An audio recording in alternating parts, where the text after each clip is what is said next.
मुंबईतून बांगलादेशी रोहिंग्या घुसखोरांना हाकलून लावणार अशी घोषणा नवनियुक्त महापौर रितू तावडे यांनी केली आहे। यावरून आता आरोप प्रत्यारोप सुरू झालेत। संजय राऊतांनी हाच धागा पकडून केंद्र सरकारवर खळबळजनक आरोप सुद्धा केलेले आहेत आणि यावरून आता महाराष्ट्रात मुंबईत राजकारण बघायला मिळतंय। बघूयात। पहिल्यांदा या फुटपाथवरती जे बाहेरून आलेले बांगलादेशी रोहिंग्या आहे त्या ठिकाणी तिथून त्यांना हिसकावून लावणं आणि फुटपाथ मोकळे करणं। देशाच्या अर्थसंकल्पात हिंदूंच्या कत्तली करणाऱ्या, हिंदूंची मंदिरं पाडणाऱ्या, हिंदूंच्या घरावरती आगी लावणाऱ्या देशाला नरेंद्र मोदी आणि निर्मला सीतारामन काही कोटी रुपये मदत म्हणून देतात। बांगलादेशी घुसखोरांबद्दल तुम्हाला पुळका काय येतोय? कारण याच बांगलादेशी घुसखोरांच्या जीवावर मुंबई महापालिका जिंकायची हे तुमचं धोरण होतं आणि मुंबईकरांनी ते ओळखलं आणि तुम्हाला घरी बसवलं।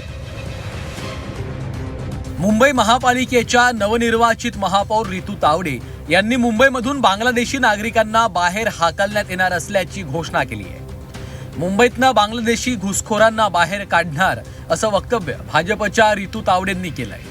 मूळ मुंबईकर हा जो टॅक्सपेयर आहे तो ह्या मुंबईसाठी सतत काम करत असतो आणि त्या मूळ मुंबईकरांना जर फुटपाथच मिळाला नाही चालायला, सगळे फुटपाथ जर बांगलादेशी रोहिंग्याने एन्क्रोच करून ठेवलेत तर ते फार माझं महत्त्वाचं काम आहे की पहिल्यांदा या फुटपाथवरती जे बाहेरून आलेले बांगलादेशी रोहिंग्या आहे त्या ठिकाणी तिथून त्यांना हिसकावून लावणं आणि फुटपाथ मोकळे करणं। सगळे बाहेरून आलेले खोटे पेपर वगैरे बनवून ह्या ठिकाणी बसलेले, मुंबईत बसलेले ही सगळे बांगलादेशी लोक आहेत आणि त्या लोकांचं त्या ठिकाणी पूर्ण शहानिशाही झालीच पाहिजे। यावर बोलताना खासदार संजय राऊतांनी खळबळजनक आरोप केलाय। बांगलादेशातील हिंदूंवर अनन्वित अत्याचार सुरू आहेत, त्यांची दुकानं जाळली जात आहेत, कित्येक मंदिरं पाडण्यात आली आहेत। याचे दाखले देत संजय राऊतांनी यंदाच्या अर्थसंकल्पात हिंदूंच्या कत्तलीसाठी बांगलादेशला कोट्यवधी रुपये दिल्याचा सनसनाटी आरोप केलाय।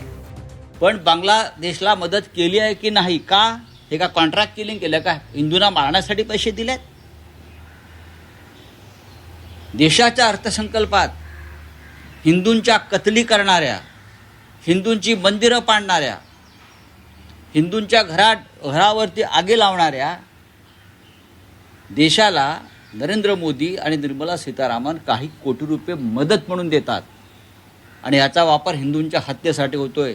मुंबईच्या महापौरांना जाऊन सांगा की मी जे म्हणतोय खोटं आहे म्हणून सांगा। हिंदूंच्या कत्तली करण्यासाठी कोट्यवधी रुपये कालच्या अर्थसंकल्पामध्ये नरेंद्र मोदीने दिलेले आहेत। हे जे तुमच्या महापौरांना माहीत नसेल ना तर उगाच हिंदू मुसलमान करू नका। दरम्यान राऊतांच्या या आरोपांवर भाजप प्रवक्ते नवनाथ बन यांनी पलटवार केला। बांगलादेशी घुसखोरांविरोधात भूमिका घेतात संजय राऊत अस्वस्थ झाले। घुसखोरांच्या जीवावर महापालिका जिंकण्याचं स्वप्न मुंबईकरांनी उद्ध्वस्त केलं असं बन यांनी म्हटलंय।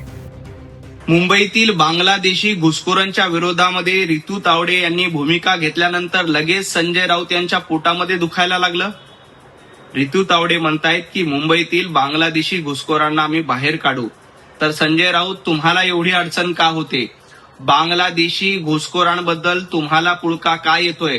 कारण याच बांगलादेशी घुसखोरांच्या जीवावर मुंबई महापालिका जिंकायची हे तुमचं धोरण होतं आणि मुंबईकरांनी ते ओळखलं आणि तुम्हाला घरी बसवलं। बांगलादेशींना एकही रुपया दिला गेलेला नाही। बांगलादेशी घुसखोरांना हद्दपार करण्याचं काम केंद्रीय गृह मंत्रालयाकडनं करतंय, राज्य सरकारकडनं केलं जातंय आणि मुंबईमध्ये देखील बांगलादेशी घुसखोरांना बाहेर काढण्याचं काम आम्ही करतोय। संजय राऊत तुमच्या पोटामध्ये का दुखतंय?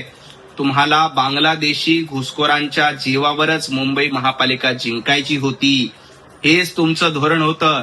येणाऱ्या काळामध्ये देखील बांगलादेशींच्या जीवावर तुम्हाला मुंबईवर राज्य करायचंय, त्यामुळं बांगलादेशी घुसखोरांना बाहेर काढणार म्हटलं की तुम्ही अस्वस्थ झालात।